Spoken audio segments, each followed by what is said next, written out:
Hello everybody, welcome to my channel. Let's go on our topic. From the end of the previous chapter, we know that the combination of characteristic internal structures is far more than the simple splicing combination in the example of the child opening the box to get the candy. There can be various other combination methods, such as superposition, mixture, blending, etc. This is related to factors such as the complexity of the organic pathways in the central nervous system, the nature of G activation, and the overall or micro internal environment. These combination methods can be chaotic and irregular, or they can be logically ordered under the guidance of a certain environment. However, regardless of the method, the ultimate result is the formation of a crucial specific characteristic internal structure. At this point, someone may ask, since there are diverse combination methods and thus a wide variety of combined characteristic internal structures, which one is the crucial one? Generally speaking, the characteristic internal structure that can strongly activate the expected G is the crucial one. For example, someone has been racking their brains to prove a mathematical problem and finally comes up with an answer. The reason they know the answer is that the characteristic internal structure of this answer strongly activates the expected G of getting a suitable answer. That is to say, the characteristic internal structure of this answer strongly activates most of the sub-G of the expected G with an extremely low degree of dispersion. Note that the expected G mentioned here is different from the one in the previous chapter. The content of the expected G in the previous chapter was saying the words one wants to say, while the content of the expected G here is getting a suitable answer. Don't get them confused. So, what will happen if the corresponding expected G is not in a sufficiently activated state when the crucial characteristic internal structure appears? It's like when the fetus hears the sound of farting, the cognitive G of farting is not sufficiently activated. That is to say, the crucial characteristic internal structure does not activate the corresponding expected G, and at this time, the thinker cannot determine that they have obtained the answer.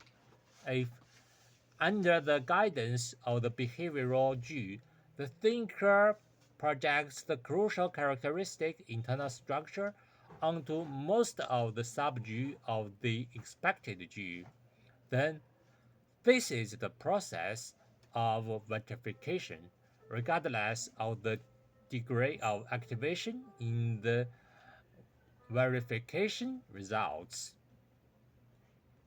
It often generates something similar to the cognitive error mechanism we mentioned in the previous chapter, enabling the thinker to make a correct or incorrect judgment about the crucial characteristic internal structure.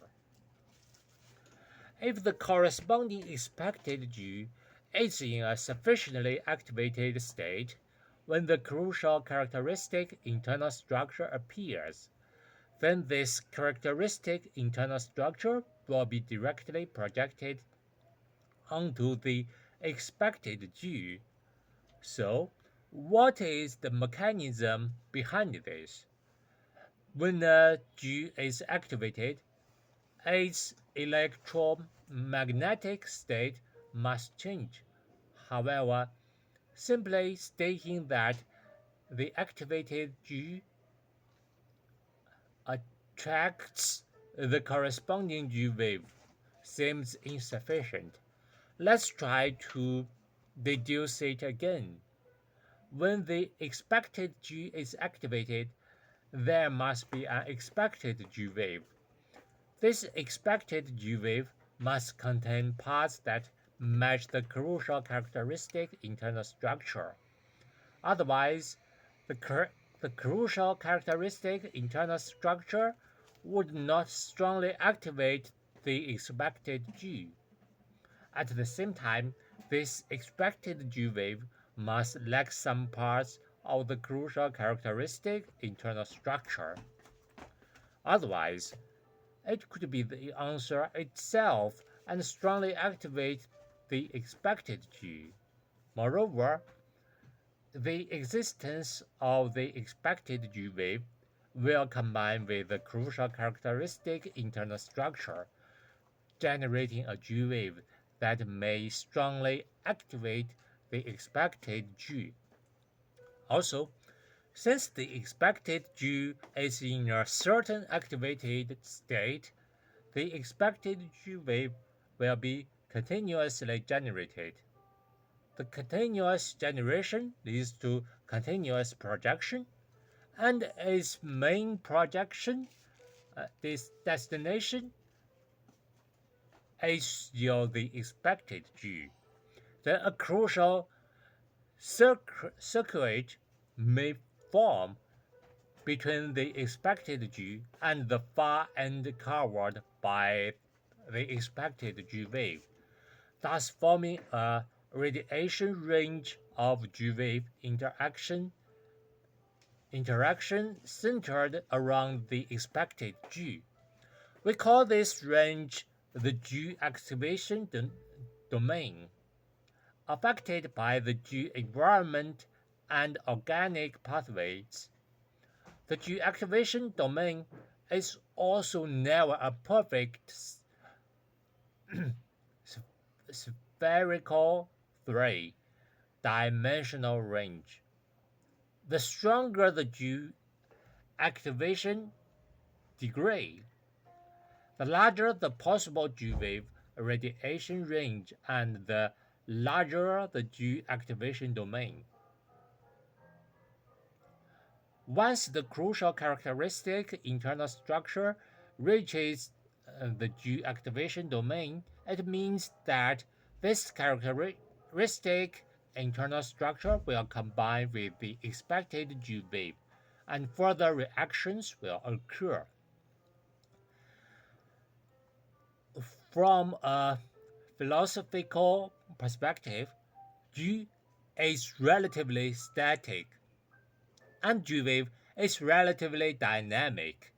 Since G wave has a time attribute within an instantaneous moment, the existence state of the G wave in the organic pathways of the brain can be regarded as a G with an extremely short lifespan. Similarly, in the course of a person's life, G is constantly being reshaped and changing, albeit slowly. If we extend the time span of the existence of G, the G with organic properties can also be regarded as a moving G wave. This view can be infinitely extended to the microscopic and macroscopic worlds. Friends interested in this can think more about it. Returning to the G and G wave within the scope of the brain from this perspective, we can glimpse the instantaneous organic nature of the G wave and the long-term mortality of G. We can also use the combination of the characteristic internal structures of the G wave, which is the instant, instantaneous interaction between G and G, to infer the long-term interaction between G and G. In the previous paragraph, we introduced the concept of the G activation domain. Obviously, the periodic or non-periodic change of the activation state of G reflects the medium and short-term volatility of G. We can also use this to summarize the microscopic volatility rules of the G wave and infer the details of various influences on the G wave during its conduction process. All right, everybody. How do you feel? That's all the content today. See you next time. Bye bye.